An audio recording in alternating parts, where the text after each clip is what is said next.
ئێستا تەنها دەواازەی کە کراوەتەوە دەواازەی باشماخە پەروێزخان نییە و ئەوەی کە من خۆم لە نەتیجەی ئەو اتصالاتەی کە لەگەڵ کۆماری ئیسلامی ئێرانم هەیە ئەوان مەبدئیان موافقەتیان کردووە کە ئەوانی تریش بگەنەوە و ئێمە چاوەڕێی ئەوەین کە ئەوان بکرێتەوە چونکە پێمان وایە کردنەوەی ئەو دەواازانە هەم مەسلحەتی خودی ئێرانە و هەم مەسلحەتی هەرێمی کوردستانە. ئێمە چاوەڕێی بڕیاری کۆماری ئیسلامی ئێرانین و لەسەر خەتی نیش لەگەڵیان قسەی بەردەوامیشمان هەیە لەگەڵیان بۆ کردنەوەی ئەو دەواازانە و هیوادارین بە ماوەیەکی کووردا ئەو دەواازانەش بکرێنەوە.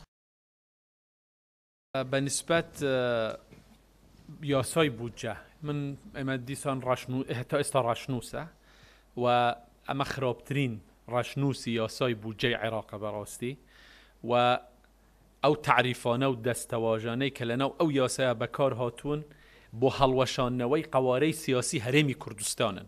ئەوە بە تەواوەتی لەو ڕوویەوە طبیعی مووقفی ئێمە واضحە، ئێمە دەستورێکمان هەیە، ئەو دەستورە تعریفی قوارەی سیاسی هەرێمی کردووە وەکو حکوومەتی هەرێمی کوردستان و مووقفی پارێزگاکانیش زۆر واضح بووە کە لەگەڵ حکوومەتی هەرێمی کوردستان یەکدەنگن و تأکید لەسەر ئەوە دەکەنەوە کە دەبێ ئەو قوارەیە بپارێزرێ وەکو ئەوەی خۆی کە هەیەتی. ئێمە دەمانەوێت بگەینە ڕێککەوتنێک لەگەڵ بەغدا لەسەر ئەو بابەتە باسی ئەوە دەکات ئەوەی کە لە یاسای بودجەی عێراق دەهاتووە هەر هەمووی ئەوەی کە دایان ناوە ئەو زوڵمەی کە لە هەرێمی کوردستان کردویانە بەشی معاشی یەک پارێزگاش ناکاتن. ئێمە پێشتر من تأکیدم کردوتەوە ئێستاش دەمەوێت دووپاتی بکەمەوە ئەگەر بعد بەغدا فعلەن حاضر بێ بەڵام مەبەستی ئەوە بێ معاشات بدات ئێمە سیستمێکی بایۆمەتری زۆر ڕێک و پێکمان هەیە هەرچی موچەخۆرانی هەرێمی کوردستان هەیە لەو سیستمەدا جێگیر کراون. بەغدا بیاوێ موچەخۆرانی هەرێمی کوردستان بداتن ئێمە زۆر بە خۆشحاڵیەوە قبولی دەکەین و دەشمانەوێ ئەوە بکرێتن. بەڵام بەڕاستی ئەوەی ئێستا بەغدا دەیەوێ بەغدا دوولایەنە ئیش دەکات لە لایەکەوە دەیەوێ بە خەڵک بڵێ من موچەتان دابین دەکەم لە لایەکی تریشەوە یاسای بودجەیەک دەنێرێ بۆ پەرلەمان کە نەک تەنها ناتوانێت زامنی موچەخۆرانی هەرێمی کوردستان بکە دەیەوێ بەکارهێنانی هەندێک دەستەواژە قوارەی سیاسی هەرێمی کوردستانیش کە دان پێنراوە بەپێی ئەو دەستورە دەیەوێ ئەوە شتێک بدۆتن. ئەمە واضحە ئەمە واضحە دەیەوێ بە دوو شێوە ئیش دەکات.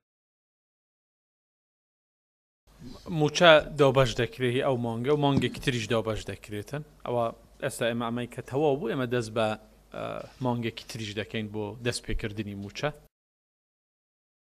ڕای ئێمە لەسەر دادگای فدرالی ئێمە زۆر بە دقت ئەو بڕیارەی دادگای فدرالیمان تاوتوێ کردووە و لەم نزیکانەش بەرفەرمی لەلایەن حکوومەتی هەرێمی کوردستانەوە ئێمە ڕای خۆمان دەردەبڕین لەسەر ئەو بابەتە نامەوێ لێرە وەڵام بدەمەوە چونکە بە فەرمی وەڵامی ئێمە دەدرێتن لەسەر ئەو بابەتە.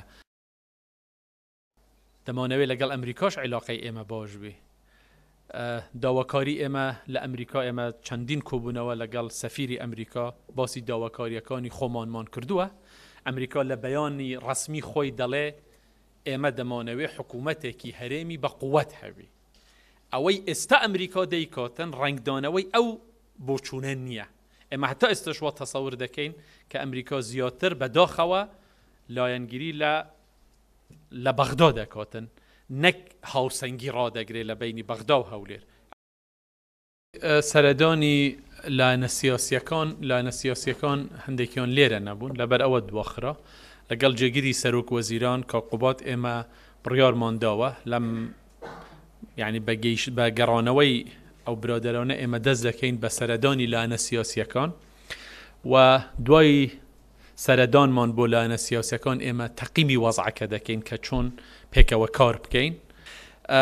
لە سەردانی پارتیش بەڵێ بڕیار وایە ئەوان وەکو حزب پارتی وەکو حزب سەردانی برادرانی گۆڕان بکەوە ئەگەر پەیوەندیش نەکرابێ پەیوەندی دەکرێتەوە لەگەڵ ئەوان و دانیشتن دەکرێتن لەگەڵ وەکو دوو حزب لەگەڵ یەکتر دادەنیشن.